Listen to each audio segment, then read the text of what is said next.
Drowning is usually linked with water, but some tragedies don't involve it at all. In this video, we'll explore 5 real stories of the most disturbing drownings that did not involve water. These cases will show just how unexpected, terrifying, and tragic these events can truly be. Be prepared. These stories are not for the faint of heart.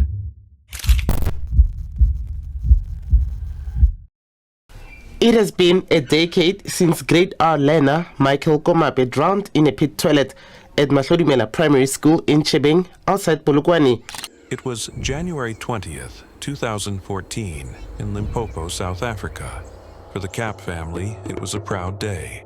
Their little boy Michael, just 5 years old, had recently started grade R at Mahlodime Primary School. But by the end of that day, their entire world would come crashing down. Michael's school, like many others in rural South Africa, didn't have proper toilets. There was no plumbing, no safety measures, just rusted sheets of corrugated metal, warped wooden planks, and pit latrines dug deep into the earth. But for children like Michael, this was normal. He probably thought nothing of it when he asked to use the restroom during class. After all, how could a 5-year-old imagine that a toilet could become a death trap? When Michael entered the makeshift structure, he stepped over a fragile metal sheet used as a toilet seat. And then it gave way. The sheet collapsed beneath him. Michael plummeted into the pit, a narrow hole filled with human waste, hidden in shadow and stench, drowning in the most horrific way imaginable. No one noticed at first. Hours passed. His classmates returned to their lessons. Teachers carried on. No alarm was raised. It wasn't until someone finally went to check the toilet that the horror was uncovered. What they saw would leave a scar on the community forever. Michael's small, lifeless hand reaching up through the filth, as if still calling for help. The news spread like wildfire. James Cappy, Michael's father, rushed to the school, heart pounding with dread. The grief was instant and paralyzing. But the horror didn't stop there. It took emergency crews over 4 hours to retrieve Michael's body. The autopsy revealed chilling details: wrinkled feet from prolonged exposure, confirming he had been submerged for a long, agonizing time. A friend of the family tried to take photos as evidence, images that could support a legal case, but school staff intervened. They forcibly deleted them, as if erasing the evidence could erase the responsibility. Rosina, Michael's mother, learned of the tragedy through a call. When she arrived and saw her son's arm in that pit, she fainted. Her grief became so overwhelming that she later lost her job, unable to function, unable to heal. What happened to Michael wasn't just a tragedy, it was a crime of neglect, a symbol of systemic failure. The outrage spread beyond Limpopo. Across South Africa, over 4,500 schools relied on pit latrines, many dangerously constructed like the one that took Michael's life. The Constitution promises every child access to basic sanitation, but for thousands, that promise was empty, and Michael paid the price. With the help of a human rights organization, Section 27, the Cap family took legal action. They sued the Limpopo Department of Education for over 2 million rand, around $110,000, seeking compensation for trauma, constitutional violations, and funeral costs. But the fight for justice was long and painful. In 2018, Judge Garrett Muller acknowledged that the government had failed to ensure safe sanitation. Yet, unbelievably, he dismissed the family's emotional damages claim, citing a lack of sufficient evidence of trauma. The decision sent a wave of disbelief and anger through the country. What more evidence did they need? The Cap family refused to give up. They appealed, taking their fight to the Supreme Court of Appeal, and this time the judges listened. One called Michael's death one of the most undignified imaginable. The court also heard about other children, like 5-year-old Lumka Maketwa, who died in a similar way in 2018 in the Eastern Cape. Michael's story was no longer just one tragedy. It was the face of a national crisis. In 2020, the Cap family finally won. The court awarded them 1.4 million rand, around $77,000, for the emotional shock and grief they endured. The ruling was seen as a landmark moment, a small measure of justice for a family that had lost everything. The victim of an industrial accident from this week in Allegan County is Robert Herwire. According to Robert's father, the 23-year-old died after he was overcome by fumes at Agriscience Technology Company in Saugatuck on Tuesday. It was the morning of July 26, 2016, in Laketown Township, Michigan. Robert Herwire was just 23 years old. He had a new home, a loving wife, and a baby due within the week. In every way, his life was just beginning. 8 months earlier, he had married Joy, the woman he loved deeply. Together, they had built dreams, bought a house, and were counting down the final days until they became parents. Robert, a former high school athlete who loved fishing and hunting, was the kind of person people gravitated to, kind-hearted, always smiling, always ready to lend a hand. That morning, Robert reported for work at Agriscience Technologies, a small agricultural company in town. It was supposed to be just another day, nothing out of the ordinary. He was asked to help clean a large industrial plastic tank filled with diluted molasses, a thick, sticky substance often used in farming. The tank stood nearly 12 feet tall, partially drained, but still heavy with the slow, dark liquid. As the level dropped, removing the rest became difficult. Someone needed to go inside and adjust a valve. Robert, always eager to help, volunteered. He geared up, protective waders, a safety mask, believing he'd be fine, believing this was just part of the job. He was lowered in using a forklift and straps, descending slowly into the massive, echoing chamber of the tank. At first, everything seemed to go smoothly. He reached the valve, he adjusted it. No issues. Then, as he began climbing back up, something changed. He stopped moving. Kevin de Herrera, a co-worker assisting him, noticed the stillness. At first, he called out. No response. Robert just stood there, unmoving, his body pressed against the tank wall. Panic set in. Kevin tried pulling him out using the straps, but couldn't. Something was wrong, terribly wrong. Kevin ran for help. The company's owner, David Alexander, rushed to the scene. With no time to waste, he grabbed an electric saw and began cutting into the side of the tank. It took precious minutes. They could only hope Robert was still breathing. By the time they reached him, he had slipped into the molasses, submerged, hidden in the slow, suffocating syrup. They pulled him out as fast as they could, stripped off his mask, laid him down, began CPR, but it was already too late. Paramedics arrived. They did everything they could. He was rushed to Holland Community Hospital, but Robert was gone. The thick liquid had stolen the breath from his lungs. And just like that, a life full of promise was extinguished.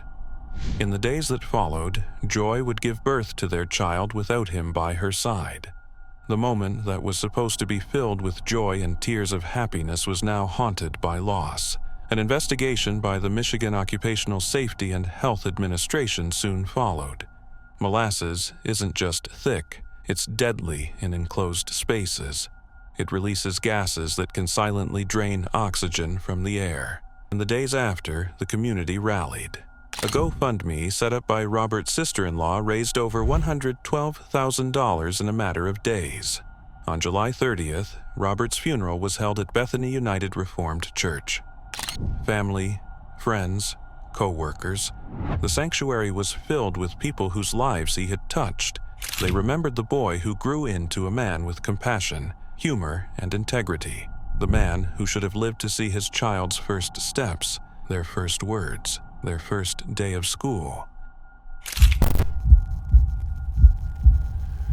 A 3-year-old girl accidentally drowns outside an ice cream shop. The Alabama business remains closed as the community mourns. It was October 14th, 2017, in Auburn, Alabama. The Andrews family, parents Tracy and Corey and their 6 young children, had gathered for a simple treat at Bruster's Real Ice Cream, a familiar and beloved local spot. Among them was Sadi Andrews. 3 years old, blonde hair, eyes full of wonder, a voice that loved to sing, especially her favorite, "Jesus Loves Me." Sadie was the kind of child who left an impression on everyone she met. That day, like any other, she danced around her siblings, her tiny feet chasing joy across the lawn. No one could have predicted what was about to happen. In the middle of the cheerful chaos, Sadie wandered a little further, just a few steps beyond where her siblings played. There, outside the view of most eyes, sat a grease trap embedded in the ground, used to store waste oil from the ice cream shop's kitchen. Its lid looked ordinary, unassuming, but it was made of wood, weather-worn and unstable. Sadie stepped on it. The lid gave way under her weight and she vanished into darkness. 6 feet below, the trap was filled with thick, foul grease. The wooden lid flipped back over the opening, hiding her completely. No one saw it happen. No one heard her. Minutes passed, then someone noticed.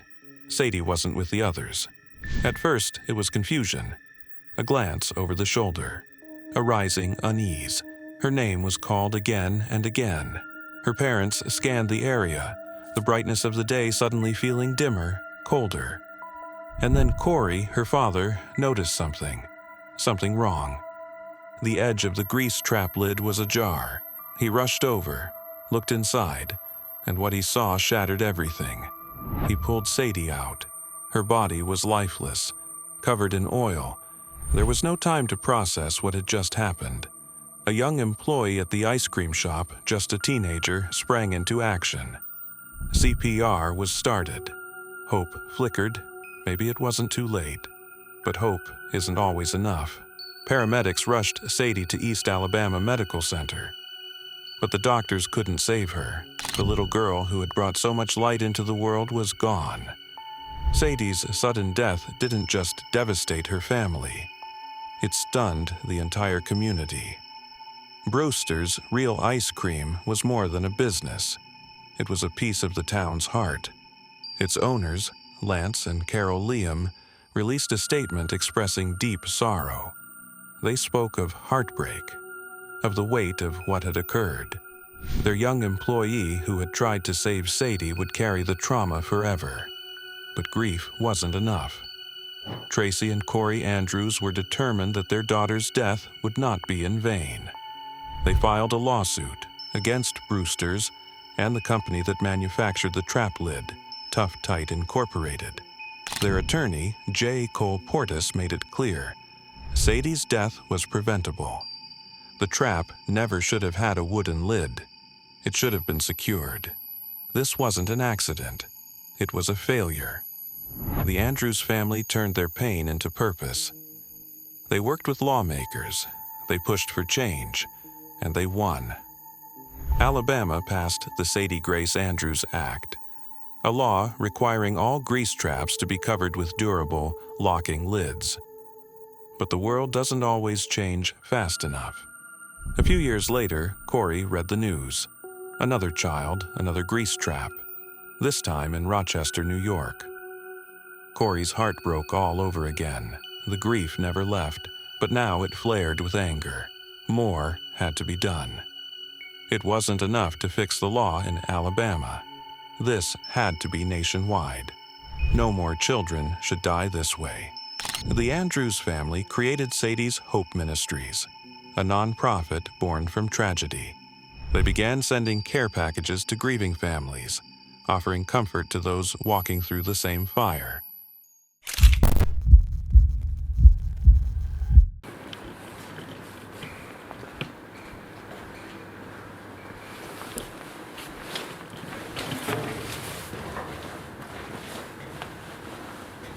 It was August 17, 2000, at the Ford Transit Van plant in Southampton, England. Among the many faces was Christopher, a 30-year-old technical advisor for Philips Services Europe Limited, a contractor hired to troubleshoot problems around the plant. Christopher knew the ins and outs of the facility, but nothing could prepare him for the tragedy that day, an accident both preventable and heartbreaking. At the heart of the plant's paint recycling system stood a towering 10,000-gallon tank. Its job was to collect and process leftover paint for reuse, a vital piece of the operation. But from the start, this tank was a hazard. Raised 2.4 meters above the floor, reachable only by a ladder, its top was slick with layers of paint residue and no guardrails protected those who climbed it. Despite these dangers, no meaningful safety fixes were made. The warnings had been there. A worker had fallen into the tank during cleaning once before, lucky enough to survive. But that near tragedy didn't spark the changes needed. That morning, Christopher was called to deal with yet another overflow. Foam and paint were spilling over the tank, one of its lids removed, leaving a dangerous gap in its surface. The paint made everything slippery, the opening almost invisible beneath the thick layers. Christopher climbed the ladder, steady but cautious, and stepped onto the slick surface. His footing slipped. Time seemed to slow as he vanished through the uncovered hole, swallowed by the thick, toxic paint mixture below. A colleague reached out, desperate to save him, but the slick surface betrayed them both. Christopher disappeared into the tank, trapped by the heavy, viscous paint. No matter how hard he struggled, escape was impossible. Emergency crews rushed in. Firefighters, paramedics, heroes fighting against time. But when they pulled Christopher out, he was unresponsive. Despite their best efforts, he was gone. Investigations uncovered a grim truth. The tank's design was a disaster waiting to happen. No guardrails, a slippery surface, no proper safety protocols. Ford and its contractors had known the dangers, had seen the risks, but had done nothing meaningful to protect their workers. At Winchester Crown Court, Ford and two contractors, Peter Preston and Paul McKenzie, faced charges under the Health and Safety at Work Act. Preston and McKenzie were initially charged with more serious offenses, but later pleaded guilty to lesser failures. Ford admitted to breaching safety laws, acknowledging their failure to provide a safe workplace. The company was fined hundreds of thousands of pounds, £300,000 for endangering employees, and £250,000 for putting others at risk. Preston and McKenzie each faced a £5,000 fine, penalties many saw as shockingly light for a life lost. Judge Stuart McKinnon did not mince words. He called the accident entirely unnecessary, a disaster waiting to happen, and condemned the systemic failings at Ford. Yet, he explained, fines were based on financial factors, not on the true value of a human life. For Christopher's family, the courtroom's verdict offered little comfort. His sister, Anne Gundry, spoke out with pain and frustration, especially over the dropping of more serious charges. The full story, she felt, had never been told. There are almost 150 working distilleries throughout Scotland, and each one is unique in its own. It was January 7th, 2012. A cold, quiet Saturday evening in Dufftown, Scotland. The kind of night when everything feels still, tucked beneath a heavy sky. Dufftown, home to the world-renowned Glenfiddich distillery, had always taken pride in its legacy.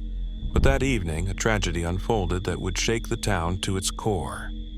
Brian Edelston was 46 years old, a quiet, respected man with 23 years at Glenfiddich. He was a team leader, admired by co-workers for his dedication and calm strength. Just the night before, he and his wife Irene had celebrated her birthday. No one could have imagined what would happen next. At 10:40 p.m., emergency services were called to the distillery. Brian had entered one of the enormous washback tanks, massive wooden vats used in fermentation. Despite firefighters' efforts, he couldn't be saved. He was pronounced dead at the scene. Authorities said there were no suspicious circumstances, but that only deepened the sense of mystery and sorrow. Why had he gone in? What had happened in those final moments? The distillery closed for 2 days. In Dufftown's pubs and homes, the news spread fast. Even those who didn't know Brian well felt the loss. Neighbors described him as steady and kind. A waitress at a local pub recalled him stopping in for the occasional drink. "Nice enough," she said, her voice heavy with disbelief.